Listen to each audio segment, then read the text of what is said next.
2020년 9월 27일 미래청년부 영상예배를 하나님 앞에 드리겠습니다. 오늘 하나님께서 우리에게 주시는 말씀은 빌립보서 4장 11절에서 13절까지 말씀입니다. 내가 궁핍함으로 말하는 것이 아니라 어떠한 형편에든지 내가 자족하기를 배웠노니 내가 비천에 처할 줄도 알고 풍부에 처할 줄도 알아. 모든 일에 배부르며 배고픔과 풍부와 궁핍에도 일체의 비결을 배웠노라. 내게 능력 주시는 자 안에서 내가 모든 것을 할 수 있느니라. 아멘. 감옥 안에서 발견한 기쁨, 배움이라는 제목으로 하나님의 말씀을 나누겠습니다. 논어에는 3인행이면 필유아사언이라는 말이 있습니다. 3명이 길을 가면 반드시 나의 스승이 있다는 말입니다. 이어지는 문장에서 그중 선한 사람을 가려서 그를 따르고 선하지 못한 사람을 가려서 내 속에 그런 부분을 고쳐야 한다, 이렇게 기록되어 있습니다. 흔히 사람들은 좋은 사람에게서 배우는 배움만 생각합니다. 본받을 것이 있는 좋은 사람을 스승으로 혹은 멘토로 삼고 그를 따라가려고 합니다. 그러나 선하지 못한 사람에게도 우리는 배울 수 있습니다. 선하지 못한 사람을 반면교사로 삼고 그와 같은 행동을 하지 않으려고 애써야 합니다.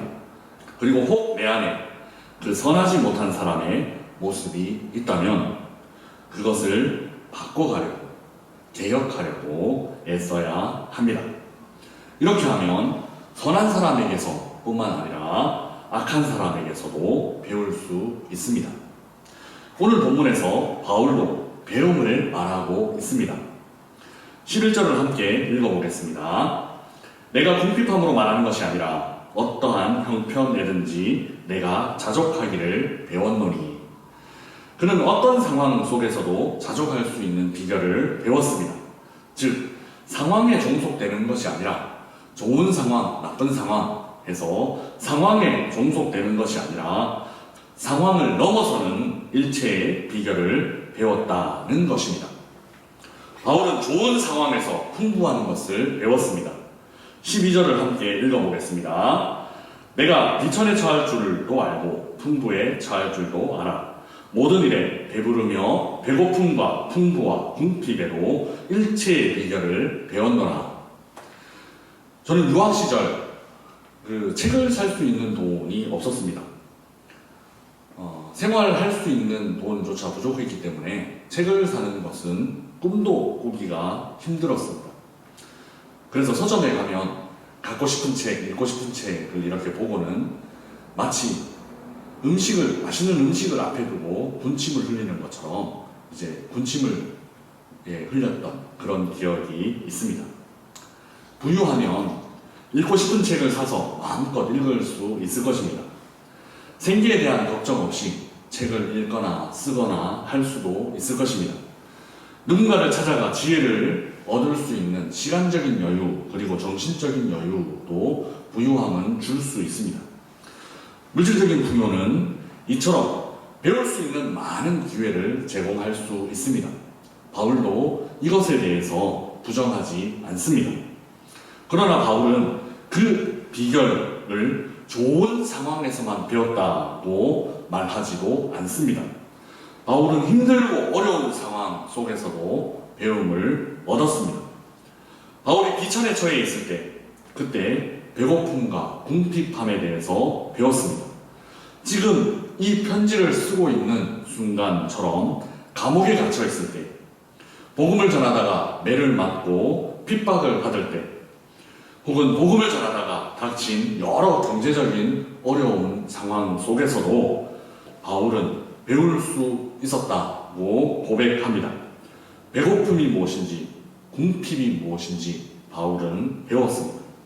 힘들고 어려운 사람들과 공감할 수 있는 마음이 아마 그때 생겨났을 것입니다. 제가 한국에서 대학을 다닐 때 그때 IMF가 터졌습니다. 그래서 아버지의 사업이 부도가 났고 저는 등록금조차 제때 낼 수 없을 만큼 경제적인 어려움을 겪었습니다.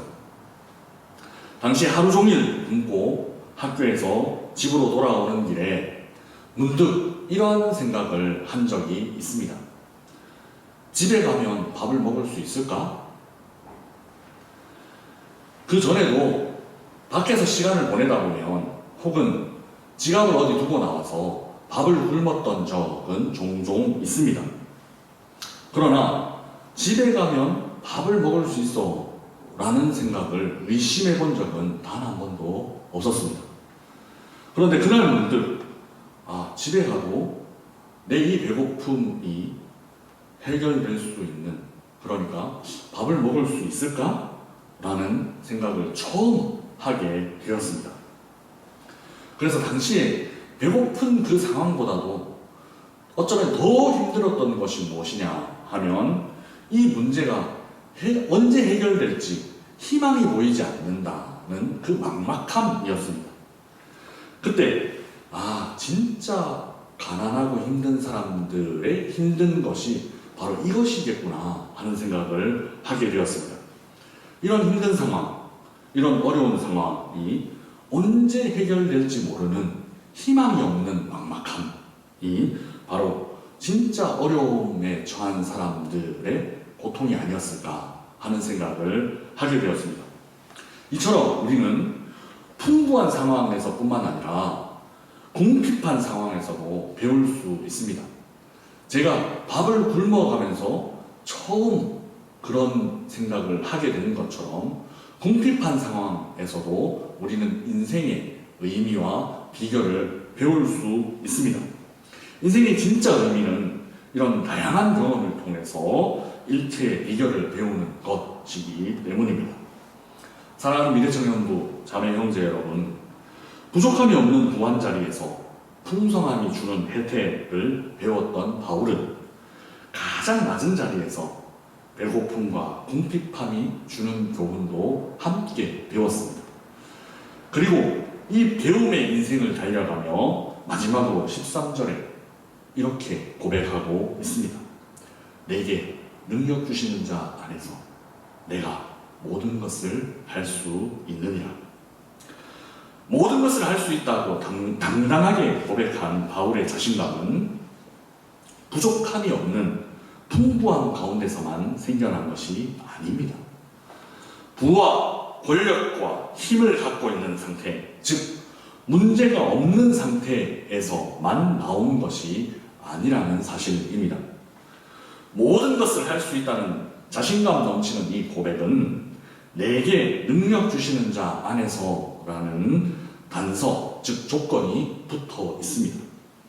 바울의 이 자신감은 능력 주시는 하나님으로부터 나온 것입니다. 그래서 상황과 형편을 극복하는, 상황과 형편 넘어서는 일체의 비결에 다가설 수 있었던 것입니다. 비참한 자리에 처해 있을 때라도 하나님이 함께 하시면 이겨낼 수 있다는 사실을 바울은 그 비참한 자리에서 경험하고 배울 수 있었습니다. 나는 불가능하지만 하나님은 가능하셔. 풍부한 자리에 있을 때라도 하나님이 함께 하지 않으면 안 돼 라는 사실을 그 풍부한 자리에서 바울은 배우고 깨달을 수 있었습니다. 그 능력 주시는 하나님 때문에 상황에 묶이거나 종속되지 않고 상황 너머의 세계를 볼 수 있는 눈이 그때에 생겨난 것입니다. 비록 지금은 감옥에 갇혀 있지만 이 감옥 안에서도 능력 주시는 그 하나님이 나와 함께 하시면 문제없어. 이 어두운 감옥에서도 나는 기뻐할 수 있어. 왜냐하면 하나님이 함께 하시기 때문에. 하나님께서 나와 함께 하시고 하나님께서 내게 힘을 주시기 때문에 나는 지금도, 아니 어떤 상황에서도 만족할 수 있어 고백하는 것이 바로 이 사도 바울의 고백입니다. 바울처럼 오늘 우리는 인생을 살아가는 좋은 배움을 쌓아가고 있습니다. 이처럼 어려울 때에 다가오는 시험 날짜 때문에 초조함, 긴장 이런 것들이 생겨날 때 오히려 우리는 이렇게 고백할 수 있어야 합니다. 2020년을 대한민국에서 수험생으로 살아보지 않은 사람은 인생을 논할 자격이 없어. 이런 당찬 자부심을 갖고 오늘 하루하루를 살 수 있기를 바랍니다. 이 어려운 때 힘주시는 하나님 때문에 견디고 이겨내는, 그래서 앞으로 우리의 긴 인생을 살아갈 일체의 비결을 배울 뿐만 아니라 우리의 후배들에게 이 일체의 비결을 가르쳐 줄 수 있는 그런 스승과 같은 사람이 될 수 있기를 바랍니다. 이제 시작하는 한 주간 동안 하나님께서 내게 어려움을 주시고 하나님께서 내게 힘듦을 주시는 것은 나를 가르쳐 주시는, 나를 배우게 하시는 하나님의 비결이다, 하나님의 섭리다 라는 사실을 믿으며 한 걸음 한 걸음 그렇게 하나님과 함께 동행하는 우리 미래청년부 친구들과 선생님들 되시기를 주님의 이름으로 부탁드립니다. 기도하겠습니다. 사랑의 하나님, 어렵고 힘든 상황 속에서 배우는 인생의 의미에 대해서 가르쳐 주시니 감사합니다. 그 인생의 의미와 하나님을 의지하는 법을 가장 잘 배울 수 있는 때가 바로 지금인 줄 믿습니다. 어렵고 힘든 상황 속에서도 하나님을 붙잡고 의지하는 법을 배우게 하시고 홀로 버려두지 않으시고 우리와 항상 함께 하시는 하나님을 경험할 수 있도록 인도하여 주옵소서. 이제 시작하는 한 주간 동안 미래청년부 친구들과 선생님들의 건강을 지켜주시고 특별히 위로부터 부어주시는 지혜로 가득한 삶을 살게 인도하여 주옵소서. 예수님의 이름으로 기도드리옵나이다. 아멘.